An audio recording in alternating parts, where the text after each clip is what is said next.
आजच्या कथेचे नाव आहे सत्कृत्याचे फळ. गया तीर्थक्षेत्राच्या नदी किनारी अनेक विद्वान पंडित पिंडदानाचे धार्मिक कार्य पार पाडत असत. ते भरपूर दक्षिणा मिळवणाऱ्या गिरायकांच्या शोधत असत. एक फाटके कपडे घातलेला मारवाडी त्या पंडितांच्या मागे मागे फिरून सांगत, अहो, माझ्या वडिलांचं पिंडदान करून देता का? पण दक्षिणा म्हणून देण्यासाठी माझ्याजवळ पैसे नाहीत, परंतु बरोबर आणलेले काही लाडू मी तुम्हाला दक्षिणा म्हणून देऊ शकेन. कोणत्याच पंडिताने हे लाडू न घेता त्याला प्रत्येकाने चल हट म्हणून त्याला हाकलून दिले.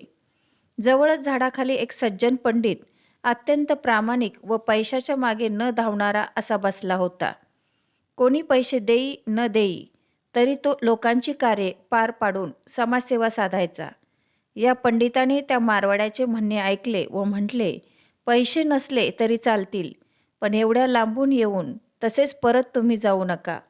मी करतो पिंडदान तुमच्या वडिलांचे.